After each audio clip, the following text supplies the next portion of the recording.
Hello friends, स्वागत है आप सभी का मेरे चैनल पर।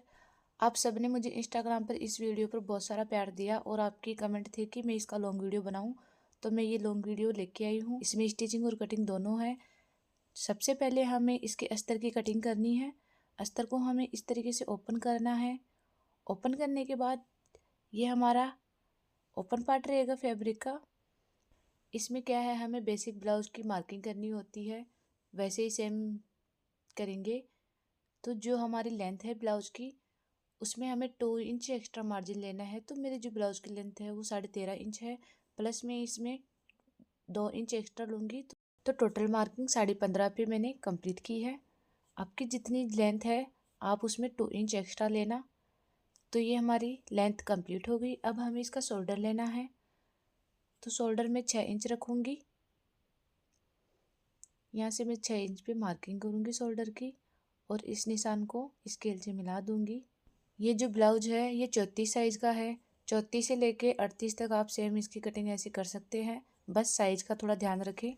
अब हमें शोल्डर को हाफ इंच डाउन करना है। इस तरीके से मार्क किया है मैंने शोल्डर हाफ इंच पे। हाफ इंच नीचे से हमें आर्म होल की लंबाई लेनी है। तो लंबाई मैंने 6 इंच रखी है और इस तरह से 6 पे मैंने मार्क कर लिया और इसको भी स्केल लाइन से मिला लूँगी।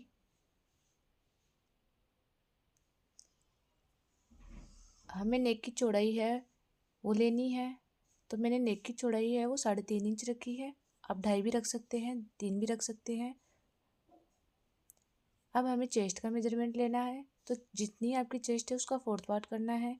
तो मेरी जो चेस्ट है वो 34 इंच है, 34 का 4th पार्ट करूँगी। तो 8.5 इंच पे मैं कंप्लीट मार्किंग करूँगी। तो 8.5 इंच पर मैं इसकी मार्किंग करूँगी इस लाइन के ऊपर। अब हमें इसमें 2 इंच की लूजिंग ऐड करनी है। आप चाहो तो 1.5 इंच भी कर सकते हैं, आप चाहो तो 1 इंच भी कर सकते हैं। तो मैंने 2 इंच की लूजिंग ऐड कर ली है इसमें।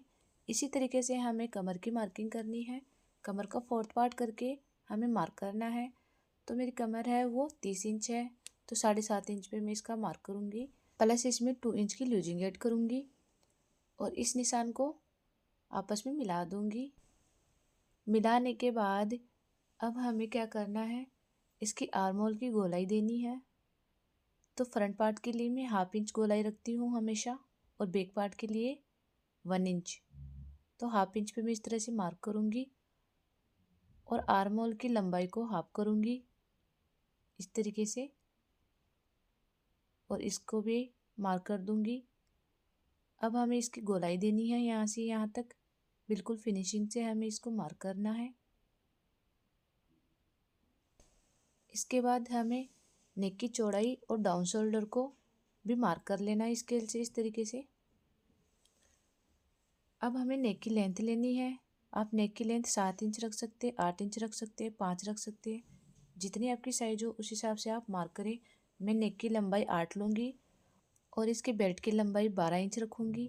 तो मैंने 12 इंच पे मार्किंग की है। इन सब मार्क को मैं थोड़ा डार्क कर लूँगी ताकि आपको ध्यान रहे। अब हमें नेक की शेप देनी है। तो मैंने इसको 5 शेप में बनाया है। नॉर्मली आपको डॉट डॉट करके इस तरीके से बना लेना है और 12 इंच पे हमें 1 इंच का गैप छोड़ते हुए इसकी गोलाई देनी है इस तरीके से। लास्ट वाला पार्ट है वो हमें 12 इंच से हाफ इंच डाउन रखना है नीचे। देख सकते हो आप 12 इंच पे मैंने मार्क किया है और इसे हाफ इंच डाउन रखा है, यानी कि हाफ इंच डाउन पे इसको मार्क करना है। अब हमें इसके टक्स की मार्किंग करनी है। तो टक्स की शोल्डर से लेंथ है वो 10 इंच है और इसकी चौड़ाई है वो मैंने यहाँ से 3.5 इंच पे मार्क की है और यहाँ पे एक टक्स पॉइंट देना है अपने को इस तरीके से। आप चाहे तो इसको 1 टक्स बना सकते हैं और आप चाहे तो इसको प्रिंस कट भी बना सकते हैं। मैंने इसको प्रिंस कट शेप में मार्क किया है इस तरीके से। अब हम इसकी कटिंग कर लेते हैं। जहाँ पे हमने मार्क किया है वहाँ पे इसको कट कर लेना है कंप्लीट। तो ये कटिंग कंप्लीट हो गई, देख सकते हो आप इस तरीके से इसका लुक आया है। इसी तरीके से सेम हमें मेन फैब्रिक पर भी कट कर लेना है। तो ये मैंने मेन फैब्रिक पर इसको कट कर लिया है कंप्लीट। अब हम इसकी स्टिचिंग करना बताएंगे। स्टिचिंग पार्ट बहुत इंपॉर्टेंट है, बस आप वीडियो को एंड तक देखना। सबसे पहले हमें नेक की पट्टी लेनी है। तो नेक की पट्टी हमें क्या करना है, इस शेप में इस अस्तर को रखना है इस पट्टी पे, और इसी शेप में हमें इसको कट कर लेना है। नेक की पट्टी है, उसकी चौड़ाई मैंने 2 इंच रखी है। 2 इंच के गैप में हमें इसको इस शेप में कट कर लेना है। तो एक कटिंग कंप्लीट हो गई। अब मैं इसको स्टिच करना बताऊंगी। तो हमें मेन फैब्रिक और अस्तर फैब्रिक पर इसको स्टिच करना है। मेन फैब्रिक इस तरीके से रखना है और मेन फैब्रिक के ऊपर अस्तर फैब्रिक के ऊपर हमें पट्टी अटैच करनी है इस तरीके से। तो मैं एक पार्ट को स्टिच करके बताऊंगी। 1/2 इंच के गैप में हमें इसके नेक पर सिलाई लगा लेनी है चारों तरफ इस तरीके से। तो स्टिचिंग कंप्लीट हो गई, देख सकते हो। अब हमें क्या करना है, इसके ऊपर छोटे छोटे कट्स लगा लेने हैं ताकि फैब्रिक इकट्ठा ना हो, और इसको पलटी मार लेना है। अस्तर साइड पट्टी होनी चाहिए। इस पट्टी के ऊपर हमें एक स्टिचिंग और लगा लेनी है बिल्कुल फिनिशिंग के साथ, ताकि नेक की फिनिशिंग अच्छी आए।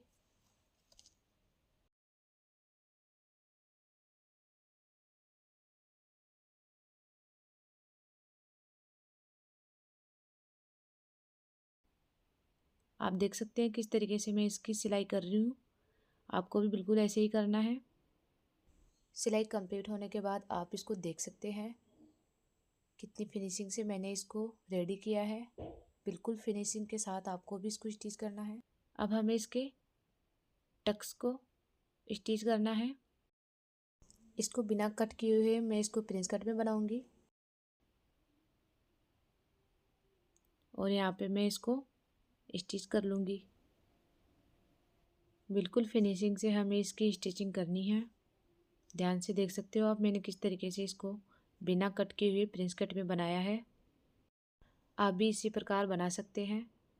इतनी फिनिशिंग के साथ इसको मैंने रेडी किया है। इसी प्रकार इसके दूसरे पार्ट को भी हम रेडी कर लेंगे। तो मैंने इसके दोनों पार्ट को कंप्लीट कर लिया है। आप चाहो तो इसमें कप्स भी लगा सकते हो, लुक काफ़ी अच्छा आएगा। अब हमें इसके नेक को स्टिच करना है। तो यहाँ पे हमें पट्टी जॉइंट करनी है। इस तरीके से हमें एक पट्टी लेनी है जिसको नीचे की साइड इस तरीके से रखना है और इसके ऊपर स्टिच करना है। तो जो पट्टी की चौड़ाई है वो मैंने 4.5 इंच रखी है और पट्टी की लंबाई 5.5 इंच रखी है। और इस तरीके से उल्टा करके यहाँ पे किनारे पे एक सिलाई लगा लेनी है, और इस तरीके से इसको उल्टा करके यहाँ पर फिर से सिलाई लगा लेनी है ताकि फिनिशिंग अच्छी आए।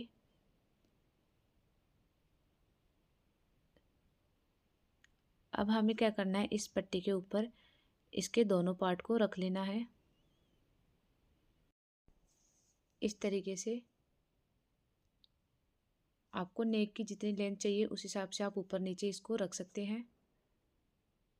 तो मैं इस तरीके से इसको पिनअप कर लूँगी ताकि नीचे वाला फैब्रिक इधर उधर खिसके ना और इसके ऊपर बराबर सिलाई आ सके। तो इस तरीके से आप बारीकी से इसको देखना किस तरीके से मैंने इसको स्टिच किया है। फैब्रिक आगे पीछे नहीं होना चाहिए, बिल्कुल बीच सेंटर में फैब्रिक आना चाहिए अपना। और दोनों पार्ट को हमें सेम तरीके से स्टिच कर लेना है। तो ये मैंने स्टिचिंग कंप्लीट कर ली है। अब हमें इसके नीचे की पट्टी को स्टिच करना है। नीचे की पट्टी हमारी लेंथ के अनुसार स्टिच होगी। लेंथ जितनी है आपकी उस हिसाब से आपको इसको फोल्ड करना है। तो अब हम इसके नीचे की पट्टी को रेडी करेंगे। इस पट्टी को इसके ऊपर अटैच करके स्टिच करना है। 1/2 इंच के गैप में हमें यहाँ पे स्टिच करना है इस तरीके से। और इसी तरीके से इसके नीचे की पट्टी को भी हम स्टिच करेंगे लेंथ के अनुसार।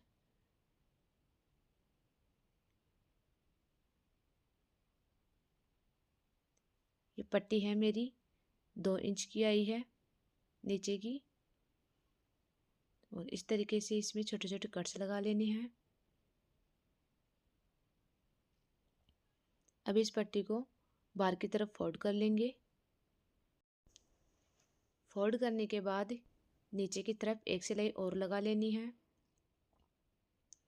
ताकि फिनिशिंग अच्छी आए। अब हमें इस पट्टी को ब्लाउज पे अटैच करना है, तो इसको इस तरीके से इसके ऊपर अटैच करके स्टिच करना है। यहाँ पे आप इसको पिन अप कर लेना ताकि ये बीच सेंटर से इधर उधर ना खिसके। इस तरीके से मैंने इसको पिन अप कर लिया।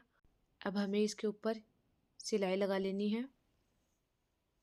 नीचे से 1/2 इंच मार्जिन छोड़ते हुए हमें इसके ऊपर स्टिचिंग करनी है। बिल्कुल फिनिशिंग से हमें इसको अटैच करना है। जितनी फिनिशिंग से आप इसको बनाओगे उतनी फिनिशिंग से इसकी फिटिंग आएगी।